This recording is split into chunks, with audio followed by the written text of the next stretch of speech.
Good morning and welcome to Unraveled Radio. This is another episode. I'm your host, Charnel Greer, aka Miss Lovely Locks. And today we have in our presence Mr. Masi. He's the owner of Wicked Beauty, located at 13 Mile and Mound in Warren, Michigan. It's so lovely to have you on. Tell us a Man. little bit about yourself and your business. Well, moved from Chicago, came to Detroit, was seeking something different, and I caught a salon at a steal, so I decided to just go ahead and purchase it. But about me, shit, I'm a girl dad, got a 16-year-old, um, drive me crazy, but this is what I do it for her. Dang. So does she play any roles in the salon at all? As of right now, not quite. She did help me hang the lights. Usually right now, with the current state of the salon, it's just a space. So she do gymnastics, so she just be going there flipping and tumbling. It's just a space for her to just do her thing. Right, but that's great you're showing her entrepreneurship. How long before you think you'll be completely up and running?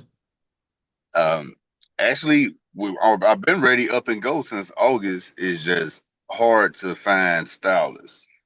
I definitely understand. I'm in the same conundrum. My salon is just me, but for me right now, it's working. I did Mhm. recently go up to Dorsey because that's where I graduated from, and Yeah, I called in the recruiter for like 2 years and hadn't got a return phone call. So I went in person, and what I'm finding, what the lady at the front desk told me, is everybody want to be a boss, but you got to crawl before you can walk. yeah, So I feel like there's nothing wrong with doing hair at home, but with the state of people, especially if you're doing like locks on men, you don't want to have everybody in your house. It's more of a safety concern. These ladies need to get with somebody, get in a salon home, become stable and learn the ropes before they can actually go out there and open it up for themselves. bingo. And that's my thing. That's how I've been feeling like, it ain't nothing wrong with doing it at home, but at the end of the day, it's the presentation. You know what I'm saying? In order to be a boss, you got to present yourself like one. And so for me, it's like you doing it at home. That's saying you're really not too serious. And a lot of people don't like going to people houses. Sometimes the house might have people in there that you're not too fond of, or sometimes you might invite a bad energy into your home. So it's like I'd rather do it in a safe space, which is a salon. Exactly.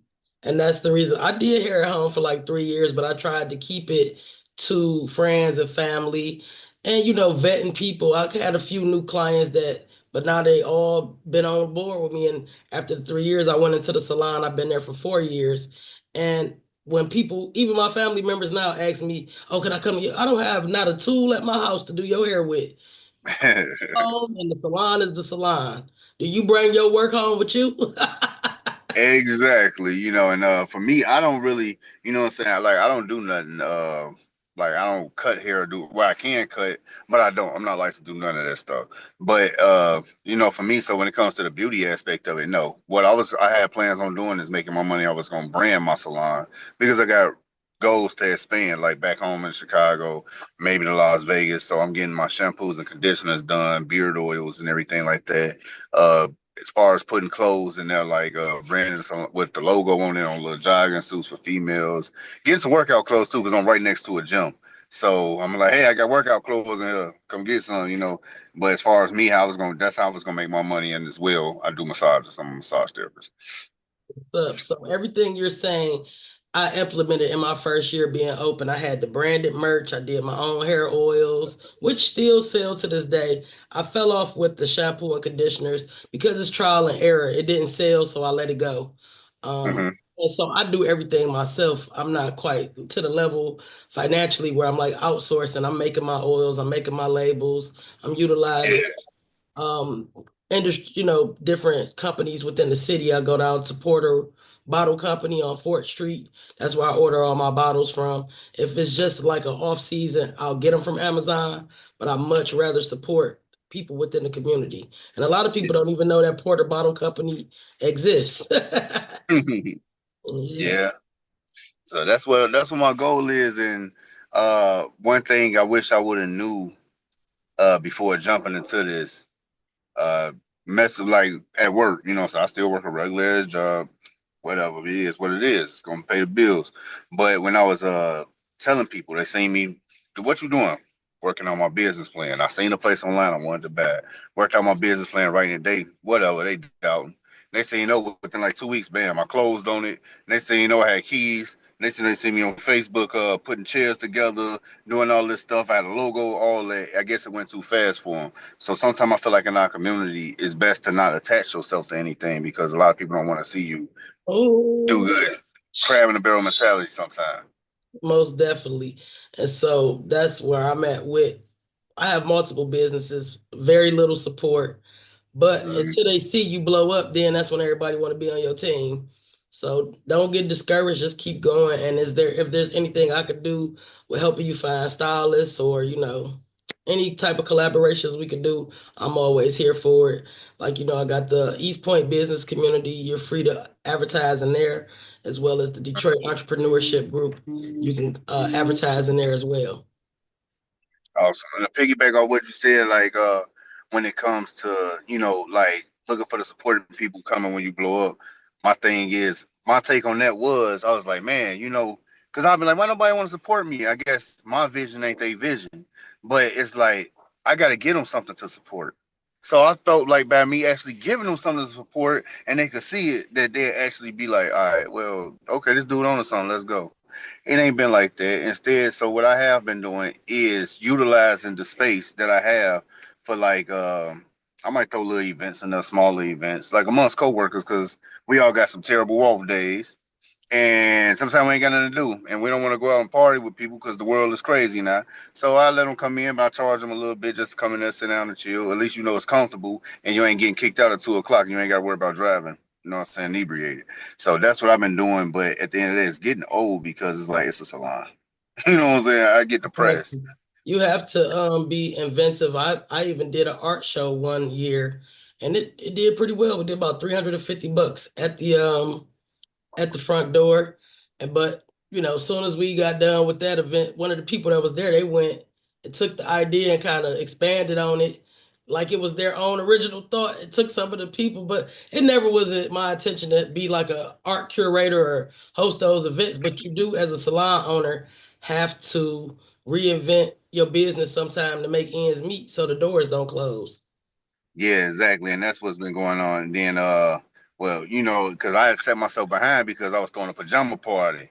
It was supposed to be for Christmas, but then I let two other people join in with me. They was like, push it back because we ain't gonna make no money. But they said they was gonna put up this and put up that. They didn't do that. So instead, it all landed on me. But I got the tickets pressed up. They the ones they didn't do their end and sell the tickets on the swing shift. I got grade shift. I was like, okay, so then they didn't even show up. So I'm like, the captain always supposed to be with the ship. So it didn't matter who showed up, but I had a decent turnout. It just sucks for them because they missed out. But now I don't want to do no more business with them because I gave them an opportunity to make some money. I printed out 100 tickets at what $25 a piece. That's $2,500 amongst three of us we could have cleared. Yeah, It's like whatever. So now on, I'm just looking at it like my next move got to be my best move. I keep on strategizing, planning. Then Warren, due to it not being actively open, now they gave me a ticket on my door, and it's like why? Like why, bro? Like what's up with this? But they saying a certificate of compliance, which that is complete and utter BS because I have an operator's license. I do have an operator's license. That came along with it. It was a turnkey establishment. So it's like they just bothering me because I don't know too much about Warren, but what I hear, they're a little on they don't like a young black man over there. You know. exactly. Even they don't even like the young black woman if you got a baseball cap and they think you a man because I got pulled over like that before in Warren. So I try to avoid that. That Yeah, and I think that might be That's my your paper, problem. right? And so that was another thing that I realized I did wrong. Just jumping into these different cities, opening businesses without actually learning the culture and learning what their laws and things are. So I found out later on in the city of East Point, I have to pay personal property taxes. And I'm like, what do they mean by that? So I kept getting this notice. I'm like, I don't own this building I'm renting. Why they're giving me property tax? I'm thinking it's property taxes on Right. the building. No, they've assessed how much my equipment inside of the building costs that I've already paid for, and I have to pay taxes on it every year. What? And I can't renew my business license until I pay those taxes. Boy, I hope they don't hit me with that because I know Warren a little slick with it.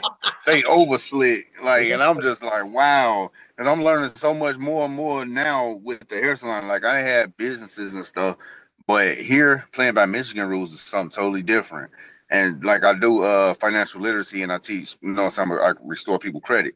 So now me and a couple of my coworkers, about two of us, well, three of us, we decided that in the salon on a Sunday, we're gonna have people come down and we're gonna teach knowledge to them, like business literacy. And with the money that we make from the door, we're gonna put towards someone's LLC every time we meet. We're gonna find somebody like you come rocking with us. I'm gonna teach you how to fix your credit and I'm gonna teach you how to leverage your credit, as well as we also gonna put money towards your LLC. Well, that's wonderful. And that's all it's about is like, getting together and trying to help each other out. I did a whole 10-year anniversary for my Detroit entrepreneur group at what time I made free food. I put together paperwork to help them brainstorm to see what areas they can improve in their business. If I tell you how many people showed up, you'll laugh at me. And this group got 18,000 members. Then I seen a girl that just joined my group like 2 weeks ago. She put who wants to have virtual coffee dates, and they got 1,000 likes and all these comments. And I said, well, maybe I got a group full of introverts. So it's just all about me repositioning myself for my audience because I'm not gonna give up. And I think the thing is, I don't know, it's weird because I always said people complain about how they need to do something or get a second job or get a hustle or whatever. And then when the opportunity presents itself, people don't take advantage of it. And it's like, why not? So you just like to hear yourself complain. So I had to ask a lot of people at my job, like, hey, are you a worker or are you a boss? Because you so much you need extra money. And instead of coming here on your off days, sacrificing time with your family, you could just be trying to put that energy towards something else that's going to help just change your lives. They don't listen. I don't know. They don't get it. I mean, I thought it's a big difference from me just saying it and being a thought and an idea. But when you see somebody's feet actually in motion, and then the past things I've done where I've been super successful in, why would you try to soak up that knowledge to take heed to what I'm saying? Most Because definitely. a lot of people gatekeep. I don't gatekeep. That's probably why I don't do well with credit restoration because before I can even get paid for a consultation, I'm already doing their stuff for them because I want to see my people win. I want to change the stigma of what the black man and woman look like. Exactly. And I can't tell you how we be looking crazy at my job. We be looking like, and they be like, oh, that figures. Oh, another black person like, what? Like, no, we young black kings and queens. We gotta, let's not behave like this. Exactly. I definitely understand what you're saying. So I appreciate what you're doing. I definitely would like more information on one of those sessions because even as a business owner, I have some things, some bills, and some credit stuff I need to get in order. And a lot of people like just file bankruptcy. To me, that's like That's suicide. a cop out. No, right. We ain't doing that because that ain't what we started for. You know what I'm saying? Because you might file bankruptcy and then your next month might be the month that it turn around. And if it ain't too far off, I wouldn't do it. I Exactly. definitely wouldn't do it because we got the power to change everything. It's just all about how to rebrand, market, and strategize. Once you reinvent yourself, you'll be fine. I mean, but like for me, I don't know. I didn't talk to plenty of people, and when I had started, I was like, you know what, this how I'm gonna do it. I was more so about the stylist. I wanted a family. I don't like the drama and that beauty shops and barbershops we have, and I don't like that. So I wanted to bring a team together and make it a family. And it was like, how do I keep their clients interested? Okay, I took notes from every business I have visited. I have visited a Motor City pawn shop before. I see on a certain day they got this little wheel where you spin it and you get a gift. So on Fridays I was like, how about this? When somebody come in and they get their hair done on a Friday, they could just spin this wheel and they're gonna walk away with a gift card or air fryer, anything. It's just geared to keep their clients done. But then Exactly. again, I heard, nah, some stylists is real divas and they just don't care. You know what I'm saying? Like they'll still be demanding and still be upset and things ain't right. You know how it is. Chair rent. I didn't drop the chair rent down so much. It's insane. I even ran a Christmas special. Still didn't get nothing. I'm in that group, Detroit Hand Nails. That group, I thought it was gonna be good. Man, that group had more drama than anything I ever seen in my life. Yes. Well, if you go into my group, I recently lost a friend because I blocked someone who was starting drama on Facebook, and I didn't want them in my group. But because my friend agreed with their position, she stopped talking to me. I feel like we're grown. We should be able to have differences of opinion. But I just Yeah, don't do drama. If it's not business related, it's not going to my group. So the same for that group. If it's not hair related, it shouldn't be in there. And if we start no, raising the standards, that's how we can tighten up this Detroit entrepreneur whole. I feel like this should be a family. Like we shouldn't be against each other. Locticians, hairstylists, all of us should be united, helping each other. If you do something I don't do, I can refer the person to you. But I mean, I do have a select few females that we bounce clients off each other, but it's not really like welcoming. It's just like, oh, I really man. can't do this, so I'm gonna give them to you. To me, if my book's overflowing, you my homegirl and you do hair, uh, I can't get you in today. Why don't you go check her out? So this is how this went for me. Exactly like what you just said. It was when we just was starting, me and my business partner. It was a lady that came through that runs a very prominent salon here in Detroit, and she was like, "Okay, well, we can collaborate. Yeah, let's get this money. Let's do this, do that. All the good talk." But then I had to realize, like, I hit the lady up on Instagram, no response. Read the message, no response. I said, "Okay, so I'm your competition," when it really shouldn't be like that. Should Exactly. never be no competition. Should be enough money for everybody to eat. Like we not taking clients from you because we don't do hair. We just own it. We asked refer us some stylists that you had. Oh, I got all these stylists. They waiting to get in there. They waiting to get a chair in my spot. My overflow is crazy. Okay, Yeah. so ain't nothing flowed my way. So it's like, all right, cool. So now, and what I had to preach to my business partner was, hey, instead of we can't bank off stylists to make us money. We have to find a surefire way to make us money. That's like putting your life in somebody else's hands. I'm not going to do that. That's exactly true. And what happened So to me, I had a salon full. You go back and look on Google and see where I got all this branded merch. My stylist got on the smocks with the brand on it and everything. And I'm having to draw up all these different contracts because a couple of my stylists had CCWs. And I'm like, had to make them sign waivers when they could bring in stuff I didn't even anticipate. And so yeah. I'm going through all of this and I'm training them because none of them really know how to do hair. It's like six of them. We done became a family. We spent Easter at my house. We doing TikToks. We having a good time. Mhm. And out of nowhere, they all just left.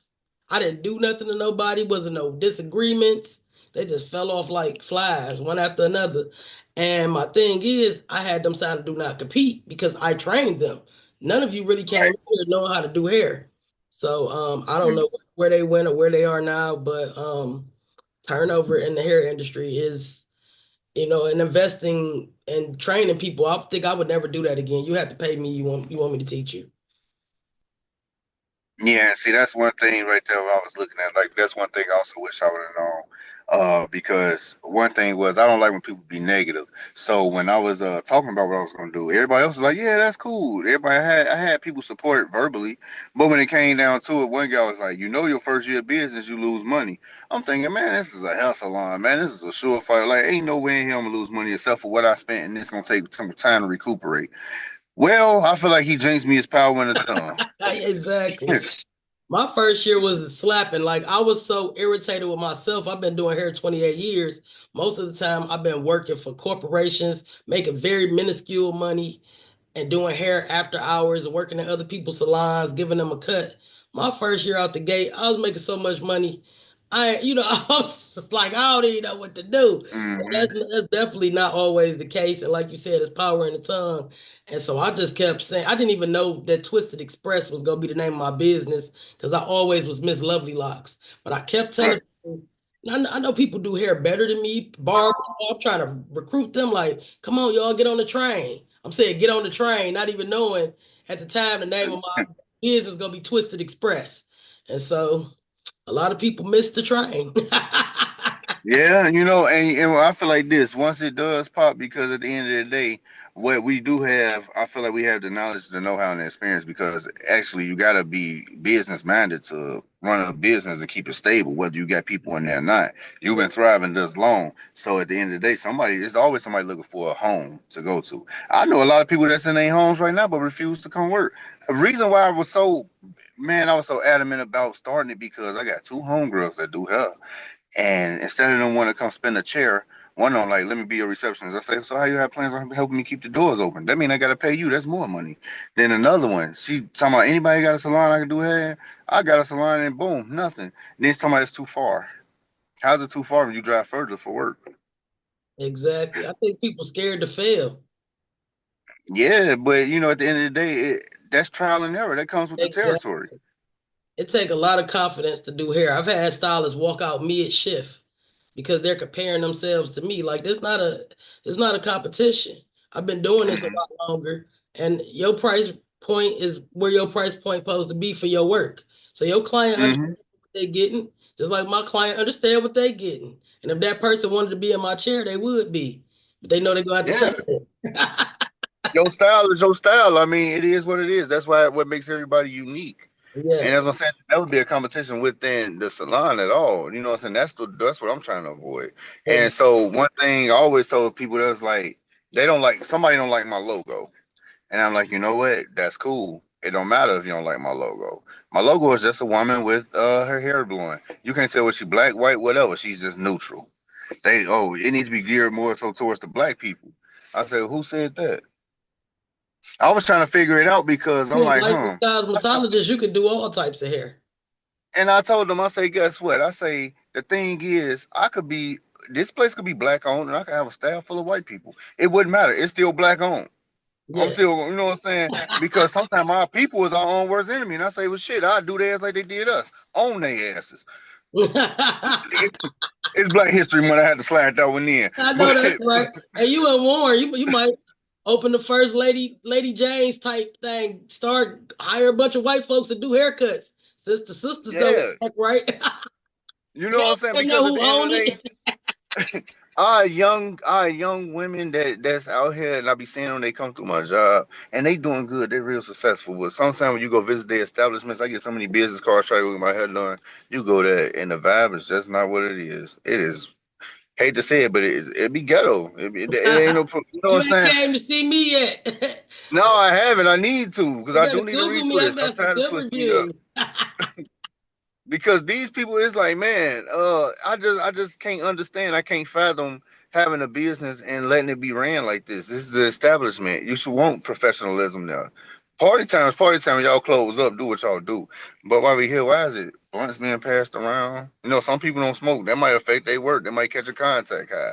You know what I'm saying? I will, like, if somebody did come, I was trying to get a liquor license, so a refreshment. Here's some champagne, some fresh fruit. Just trying to bring a different experience as well. Then I even told these bros after the first year, I say, look, this is what I'm gonna do. I say, I know healthcare is expensive and a lot of stylists are, what I'm saying, off commission. I'm gonna go ahead and I'm gonna get some health insurance through the you know what I'm saying. That's monumental right there. Ain't nobody offering that. You see what I'm saying? So I'm going for health insurance at the salon, but just for you to come rent a chair, basically. And I know it's gonna cost me this money, but at the end of the day, you paying just this little bit, but you're helping me in this way. But that's what I'm saying. I'm trying to gear it. I'm trying to change You're the building a nature of it. brand. You're building Yeah, a because they be like, how does it? How is your salon so different? I'm like, man, I got a lot of incentives, not just free towel service. I give a lot of things, and I'm open to listening to what everybody got to say. Any changes or suggestions, I'm open to it. It just never fall upon deaf ears. I actually care about my place. It's mine. I don't want to see it go down. So and I still couldn't get nobody. I said, I don't know what.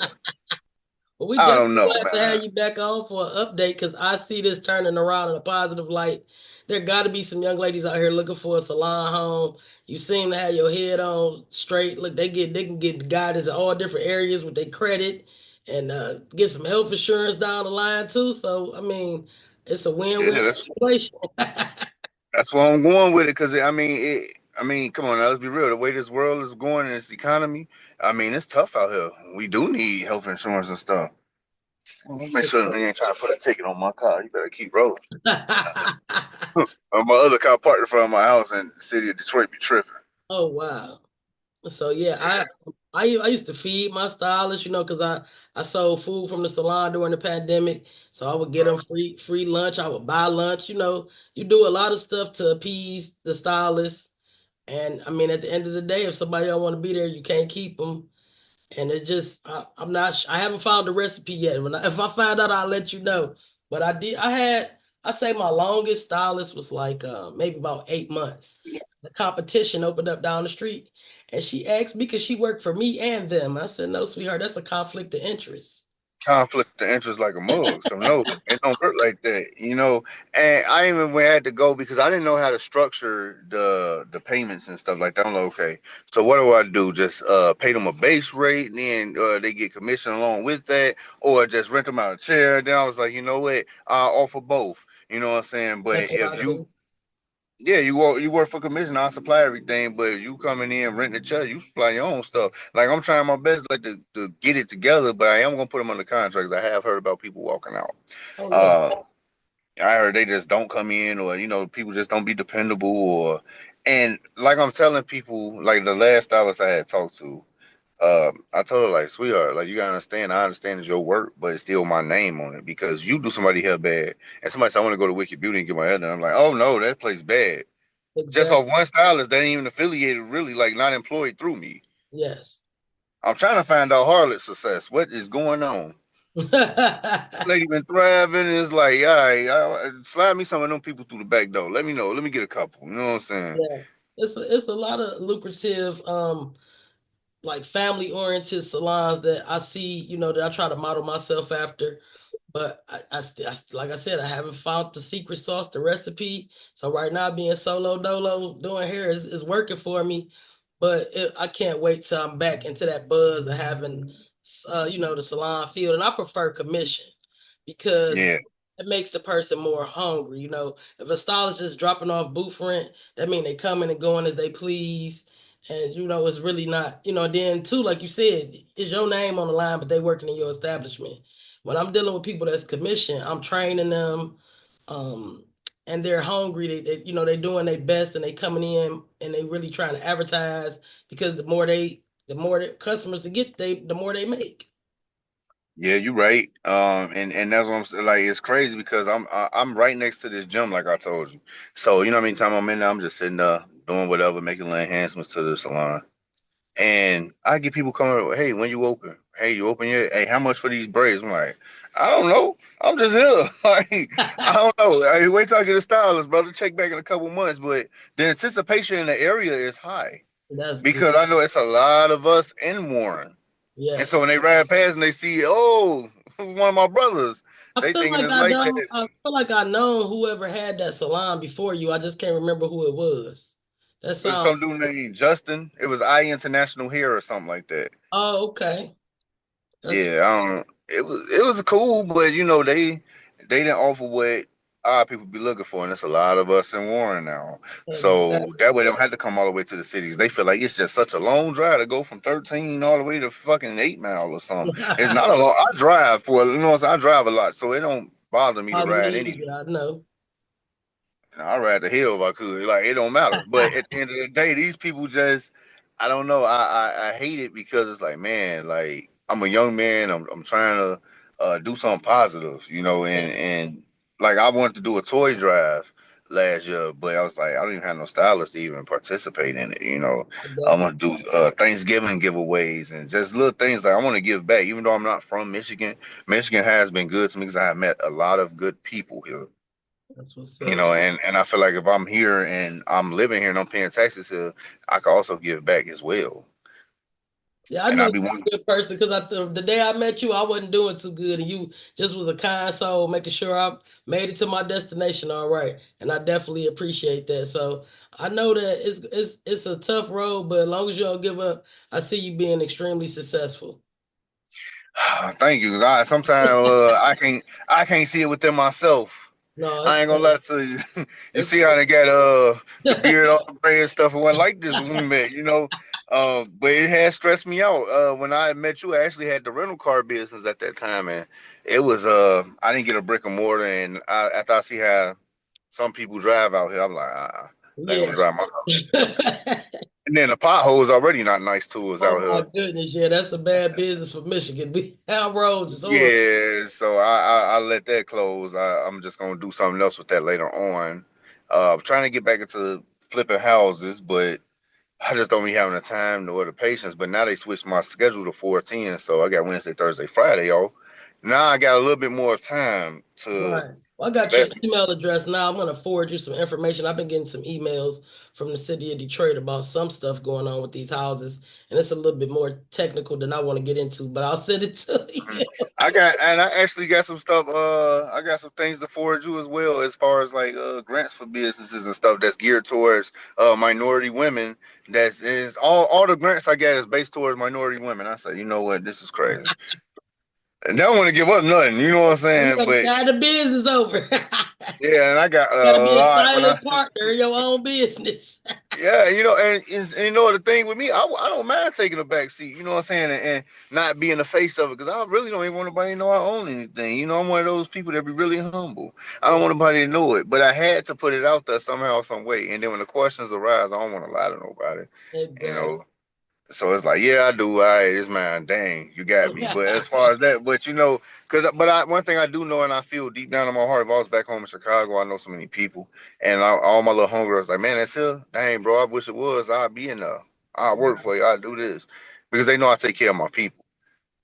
I get it. I'm a new face. Don't know too much about me. I ain't got no resources that can vouch for me. The young lady that you had referred me to, I had text her, I believe, and she was interested, and she said she'll let me know, and she never said nothing back. I was like, ah, ain't this some shit? Uh, well, my apologies for her. And actually, she worked for me before. She was one of those people that I told you that was in that big family of folks. So she reached out to me and said, "Was I looking for stylists?" And I just told you I'm by myself, right?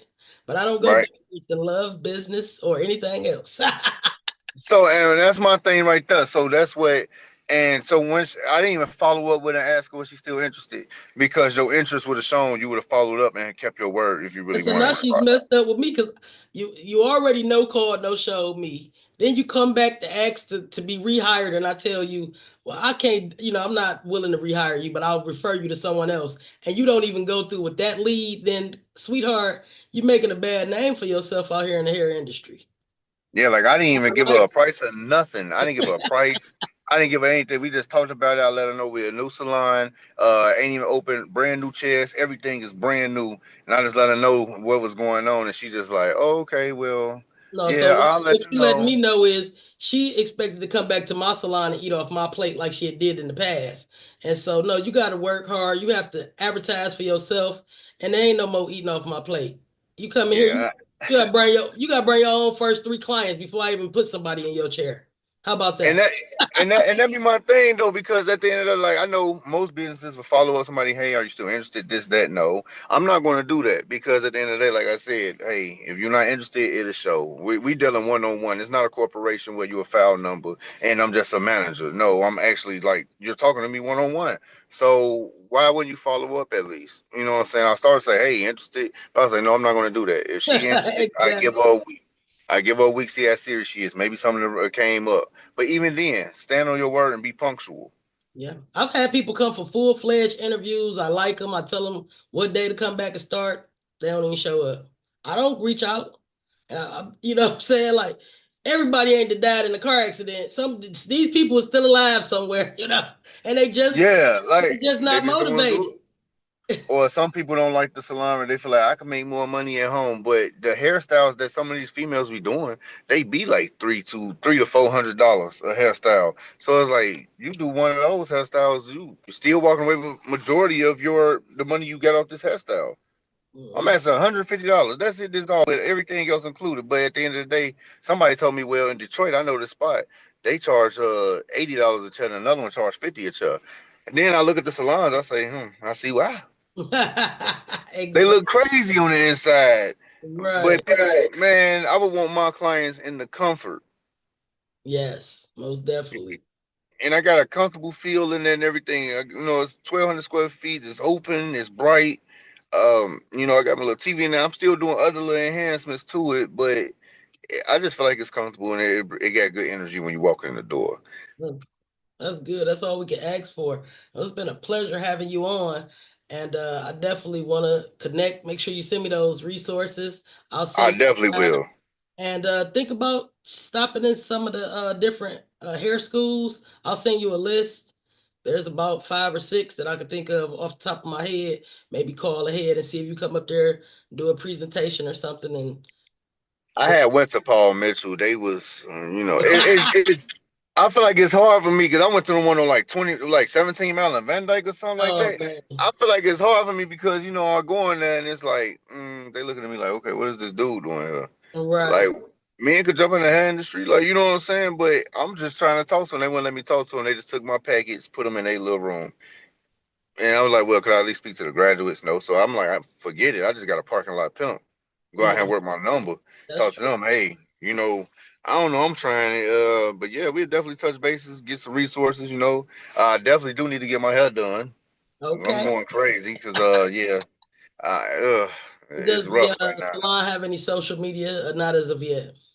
I got social media, but I'm gonna redo the social media page. I got somebody else taking over the social media page and not as active as I would be because I would spam things, I would spam people. I'm gonna throw it in your face until you get it understood, and you just gonna and not understand why. You know what I'm saying? Like I gotta do my commercial right now. I'm trying to find. I even just offered a free massage just for the promo for what I'm saying, the salon because I don't want to create me a massage ad and it's a white hand, a white back because that's what all the advertising is. I know I want your ads to see like my hand is rubbing somebody back or something like that, so that way you know what you're getting, you know who it is, and that way Right. it looks like I've done this. Just try to build a portfolio, and I'm having the hardest time with that too. How? We go get it together. Yeah, I'm trying, but it is what it is. So I guess whenever you ready to get some resources, I'll pull up at the salon, whatever. It Okay. don't matter. I look forward to talking to you more. You have a great day. You as well, but it's a pleasure seeing your face. There go that All smile. right. Thanks for tuning in to another episode of Unravel Radio. I'm your host, Charnel, and that was Mozzie of Wicked Beauty. Make sure you check them out. Thank you. You're welcome.